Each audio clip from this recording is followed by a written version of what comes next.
আমরা প্রতিটি মায়েরাই চাই আমাদের বেবিদের যে ধরনের খাওয়া দাওয়া দিতে সেই ধরনের খাওয়া দাওয়া যেন স্বাস্থ্যসম্মত হয় এবং পুষ্টিগুণে ভরপুর থাকে। প্রথম ব্রেস্ট ফিডিংয়ের পর যখন খাওয়ানো স্টার্ট করি সলিড, তো সেক্ষেত্রে আমরা হোমমেড নানান ধরনের খাবার খাইয়ে থাকি এবং আমাদের কিন্তু সকলেই বলে থাকেন যে হোমমেড নানান রকম জিনিসপত্র বাড়িতে তৈরি করে খাওয়ান। আর সেক্ষেত্রে আমাদের মাথায় আসে এই যে হোমমেড কোনো রকম খাবার, যে সেরেলাক বা বেবি ফুড, আমরা ইউটিউবে কিন্তু নানান রকমভাবে সার্চ করতে থাকি। তো প্রতিটি উপাদান যদি পারফেক্টভাবে না থাকে তাহলে কিন্তু বেবিদের নানান রকম প্রবলেম হতে পারে। আর আমি সেই কথা মাথায় রেখে আমি ডক্টরকে জিজ্ঞাসা করেছিলাম যে কোন বয়সে কোন কোন খাবার খাওয়ানো যেতে পারে এবং কোন উপাদান দেওয়া যেতে পারে। আজকে আমি আপনার সাথে শেয়ার করব প্রথম যে সেরেলাকটা আমি বানাচ্ছি, এটা আমি মোটামুটি আমার বেবিকে 7 মাস বয়স থেকে খাওয়াই। তো ডক্টর কিন্তু বলেছিলেন যে 6 মাস থেকে খাওয়াতে, তবে 6 মাসে আমার কিন্তু খাওয়ানোর কোনো রকম প্রয়োজন পড়েনি। ওর ব্রেস্ট ফিডিংয়ের উপরে নির্ভর করে অনেকটা দিন চলে গিয়েছিল। আর লাস্টের দিকে যখন একদম খাওয়াতে আরম্ভ করলাম 6 মাসের পর থেকে, তখন কিন্তু ও ভাত খাওয়াতাম এবং ফলের জুস খাওয়াতাম। তারপর আস্তে আস্তে 7 মাস পড়তে তারপরে কিন্তু আমি ওকে এই প্রথম এই সেরেলাক্সটা বানিয়ে খাওয়াচ্ছি। তো এই সেরেলাক্সে কী কী উপাদান দিয়েছি চলুন আপনাদের সাথে শেয়ার করা যাক। এখানে নিয়েছি 1 কাপ পরিমাণে চিঁড়ে, 8টা আমন্ড এবং 8টা কাজু। আর এইভাবে হালকা করে নেড়ে নিতে হবে। তবে হ্যাঁ, খুব বেশি জোর দিলে কিন্তু হবে না, তাহলে কিন্তু এটা খুবই পুড়ে মতন যাবে। আর প্রথমত এটা হয়ে যাবার সাথে সাথেই কিন্তু পেস্ট করে নিলে হবে না, 5 মিনিট রেস্টে দিতে হবে। আর হাত দিয়ে একবার ভালো করে চেপে দেখবেন যে এটা গুঁড়ো গুঁড়ো মতন হয়ে যাচ্ছে কি। গুঁড়ো গুঁড়ো মতন হয়ে যাচ্ছে মানে এটা কিন্তু ভালো রকমভাবে ড্রাই হয়ে গেছে। 5 মিনিট রেস্টে দেওয়ার পর তারপরে কিন্তু আপনারা পেস্টটা বানিয়ে নেবেন। এখানে বলে রাখি 5 মিনিট কেন রেস্টে দেবেন। 5 মিনিট রেস্টে দেওয়ার কারণ, এখানে যেহেতু কাজু বাদাম এবং আমন্ড আছে, ওর মধ্যে থেকে কিন্তু একটা অয়েলি ভাব থেকেই থাকে। আর তাহলে কিন্তু এটা খুবই অয়েলি ভাবটা হয়ে গিয়ে যেহেতু গরম থাকে সেক্ষেত্রে কিন্তু ডেলা মতন পাকিয়ে যেতে পারে এবং পরবর্তীতে যখন ছাঁকুনিতে ছাঁকবেন ডেলা ভাবটা কিন্তু আর কোনো মতেই ম্যাশ হবে না। তো সেক্ষেত্রে 5টা মিনিট রেস্টে দেবেন এবং এইভাবে দেখুন একটা ফ্রাইং পাউডার আপনারা পেয়ে যাবেন। আর আপনারা যদি না চেলে নেন তাহলে কিন্তু বাচ্চারা যখন খাবে গলায় কিন্তু বিঁধে যাবার একটা সম্ভাবনা থাকে। আর যেহেতু একদম প্রথমেই খাওয়াবেন তো সেক্ষেত্রে এইভাবে খাওয়াতে পারেন। এবার আপনাদের বাচ্চাদের যদি শ্যুট না করে তাহলে এখানে আর একটা কথা বলে রাখি, এটা আমাকে ডক্টর বলেই দিয়েছিলেন, শুধুমাত্র চিঁড়েও কিন্তু আপনারা খাওয়াতে পারেন। চিঁড়ে একটু ড্রাই রোস্ট করে এইভাবে পাউডার পেস্ট করে আপনারা খাওয়াতে পারেন। এটা ছিল আমার প্রথম সেরেলাক্স। এটা কিন্তু আমার মেয়ে প্রথম 2 দিন খায়নি, তারপর কিন্তু ও ঠিকঠাকভাবেই খেত। এবারে আসি সেরেলাক্স নাম্বার 2। এটা কিন্তু আমি আমার বেবিকে খাইয়েছিলাম 8 মাস বয়স থেকে। এখানে যে উপাদানগুলি নিয়েছি সেগুলি হলো 1 কাপ পরিমাণে মসুর ডাল, 1 কাপ পরিমাণে মুগের ডাল, 1 কাপ পরিমাণে ছোলার ডাল এবং 1 কাপ পরিমাণে ভাতের চাল। আপনারা যে ধরনের চাল বাড়িতে খেয়ে থাকেন ঠিক সেই ধরনের। এবার এখানে ভালো রকমভাবে ধুয়ে নিয়েছি, ধুয়ে জলটা ঝরিয়ে নিয়েছি। জলটা ঝরিয়ে নেবার পর কিন্তু যেদিন খুব ভালো রকমভাবে রোদ বেরোবে ঠিক সেই দিন এই রেসিপিটা বানানোর চেষ্টা করবেন। মাঝে মধ্যে এসে এইভাবে কিন্তু নাড়িয়ে দিয়ে যাবেন, তাহলে কি হবে, চাল এবং ডালের মাঝে মধ্যে যে ডেলাগুলো পাকিয়ে থাকে সেগুলো কিন্তু ছেড়ে যাবে। আর অবশ্যই চেষ্টা করবেন একটা চালুনি বা চুপড়ি চাপা দেবার, তাহলে কি হবে, কোনো রকম পোকামাকড়, পিঁপড়ে বা পাখি কেউ মুখ দিতে পারবে না। আর এটা পুরোপুরি নিরাপদ একটা রেসিপি আপনি তৈরি করে নিতে পারবেন। এখানে বসিয়ে দিয়েছি ফ্রাইং প্যান এবং ফ্রাইং প্যানটা কিন্তু খুবই হালকা করে রেখেছি। আঁচটা কিন্তু খুব তীব্র করে রাখলে হবে না, তাহলে কিন্তু এটাও পুড়ে যাওয়ার সম্ভাবনা থাকে। তবে হ্যাঁ, আগের বারে যেমন মোটামুটি 1 মিনিটের মধ্যেই কিন্তু ড্রাই রোস্ট হয়ে গেল, এটা কিন্তু 1 মিনিট লাগবে না, 1 মিনিটের অনেকটাই বেশি লাগবে, প্রায় 10 মিনিটের মতন লাগবে। এখানে 1 মিনিটের মতন বা 2 মিনিটের মতন একটু নেড়ে চেড়ে নেবার পর এখানে আমি দিয়ে দিলাম 12টার মতো আমন্ড এবং 12টার মতো কাজু। আগেরবারে যেমন 1 কাপ চিড়ের মধ্যে কিন্তু আমি 8টা বা 6টার মতো আমন্ড এবং কাজু বাদাম নিয়েছিলাম, এখানে কিন্তু পরিমাণটা অনেকটাই কম নিলাম। কারণ এখানে যে প্রোটিন বা ভরপুর মাত্রায় যে সমস্ত খাদ্য গুণাগুণ আছে সেক্ষেত্রে কিন্তু আপনারা আমন্ড বা কাজু বাদাম বা আখরোট বাদাম এই সমস্ত জিনিস যে দেবেন এখানে কিন্তু একটু কম পরিমাণে দেবেন, তা না হলে কিন্তু প্রোটিনের মাত্রাটা অত্যাধিক হবে এবং যে কোনো কিছুতেই কিন্তু বেশি পরিমাণে কোনো জিনিসের উপাদান কিন্তু খাওয়ানোটা উচিত না, বিশেষ করে বাচ্চাদের। এবার এখানে 10টা মিনিটের মতো প্রায় ড্রাই রোস্ট করে ফেলেছি আর দেখুন কালারটা কিন্তু পুরোপুরি মতন চেঞ্জ হয়ে গেছে। এখানেও কিন্তু 5 মিনিটের বা 10 মিনিটের মতো রেস্ট দেবেন।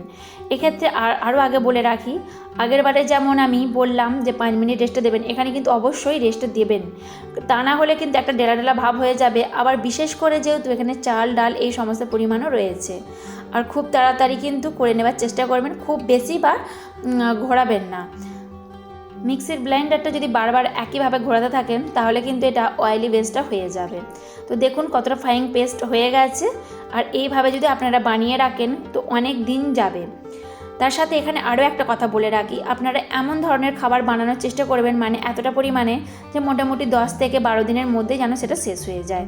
কারণ যে সমস্ত সেরেলাক্সগুলো দোকানে তৈরি হয় সেই সমস্ত সেরেলাক্সে কিন্তু নানান ধরনের মেটেরিয়াল দেওয়া থাকে যাতে অনেক দিন ভালো থাকে, আর আমরা তো এখানে কোনো রকম মেটেরিয়াল ইউজ করছি না, সেক্ষেত্রে কিন্তু প্রবলেম হতে পারে। এবারে এলাম সেরেলাক্স নাম্বার 3-তে। এই সেরেলাক্সটা বানাচ্ছি আমি প্রায় আমার মেয়ের যখন 8 মাস একদম শেষের দিকে, ঠিক সেই সময়। কারণ প্রতিটি উপাদান আমি যখন খাওয়ালাম মোটামুটি 10 থেকে 12 দিন করে, মানে যে উপাদানটা যতটা পরিমাণে তৈরি করেছিলাম তারপর থেকে কিন্তু খাওয়াতে, মানে একটা করে সেরেলাক্স শেষ হয়েছে, তারপর আবার একটা সেরেলাক্স বানিয়েছিলাম।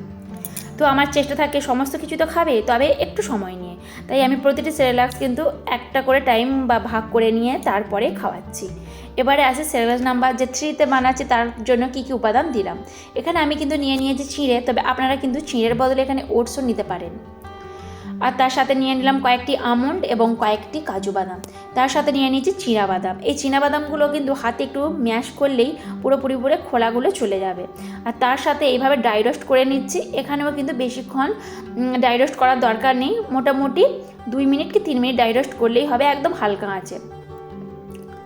তবে এখানেও আর একটা কথা বলার আছে, যেমন প্রথমেই আমি বলেছিলাম 5 মিনিট রেস্টে দিতে, এখানে কিন্তু তার ব্যতিক্রম নয়, অবশ্যই কিন্তু 5 মিনিট রেস্টে দেবেন। কারণ এখানে আবার যেহেতু চিনে বাদামটা দিয়েছি, তো চিনে বাদামটা দেওয়ার সাথে সাথে কিন্তু এটা অয়েলি ভাবটা আরও বেশি পরিমাণে রয়েছে।